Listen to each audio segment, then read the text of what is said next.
Hi there, and welcome back for more Explore Tulsa. Now, when we left, Stevie was hungry. And I still am. Since the early 1950s, Tulsans have stopped in at El Rancho Grande for their favorite Mexican food and friendly atmosphere. And there's a whole new reason to stop by now, anytime. The brand new cantina and tequila room. I'm so excited. I just want to do one of those old, sombrero hat dances. Please don't, just go there to eat.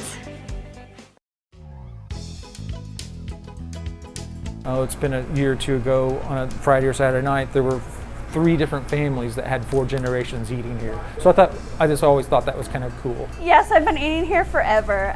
One of the cooks who is no longer with us, I see him from time to time, and he knows my order, and he's like, "Do you still eat that?" I said, "Well, I've grown up, I've ventured out a little bit more, so I've been eating here forever." I love the food, everything about it. You know, we've had regular customers that have been coming here for 40 and 50 years, 60 years. I mean, some remember it from when they were young, in the early 50s.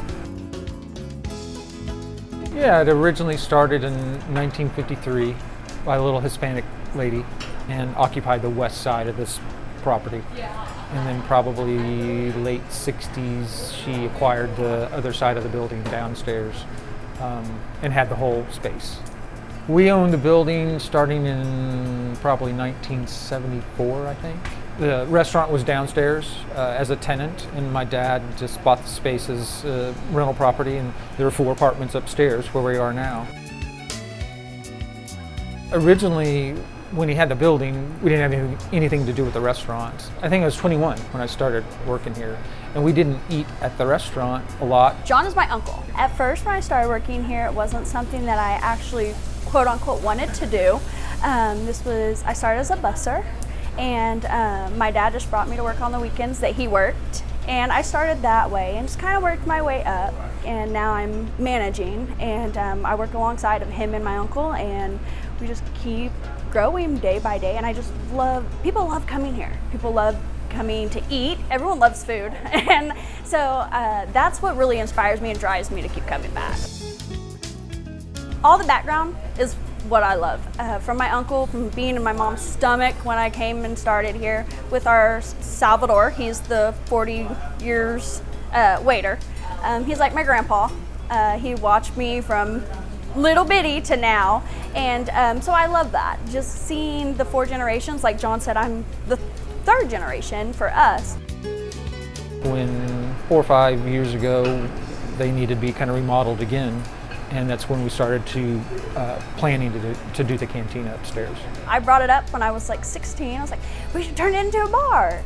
And now I'm sitting here 24, and we finally did. I'm like, it's been a while. You know, I just thought a cantina, and this is my thoughts on the cantina. You know, we reused some of the woods from the original structure, so the bar tops, tabletops came out of the ceiling structure. All the walls are original brick and plaster walls, and we tried to keep everything else, keep as much original stuff as we could. It's completely different upstairs. I get a lot of wow and whoas, and it's like, wow, this is really nice. I say, yeah, it is. And then when they get the history about just the reclaimed, reused wood that we do, and they're like, that's really neat. To have all that history behind this building and behind our iconic logo, that is what is so awesome. I think that's what keeps bringing some of our older customers back, and newer customers as well, that find it just a hole in the wall that we are. Really, we've tried to keep everything the same. As far as the food, the original, the recipes, we've tried to keep as close to original as possible. Well, the shrimp cocktail is one that we had downstairs for a little while, but it just didn't seem to sell as much for other people. And so we just kind of took it off the menu. Well, when we did that, everyone wanted it. It was like, okay, it's something we could bring back up here. And a Mexican pizza, it's been around forever. It was on not Ruby Rodriguez's original menu, but one of ours. And the Nighthawk, which is the enchiladas, we don't serve upstairs right now, but we will be shortly. And that is one of our most popular items. That our cheese enchiladas were known for those. And so the Nighthawk is a very cheesy, very delicious dish. So we've tried to keep the service the same, just kind of good, friendly service, and definitely keeping the food that same recipes as close as we can keep them. I like seeing everybody come in, and this is my grandma, she's been bringing me here forever, and I love that. That is nice. I think part of it is just this has been here so long, and we always thought we'd like to see it carry on. There's not too many restaurants that have been in the same location for 60 plus years. So we just thought it was kind of cool to have something that old and to be part of keeping it going.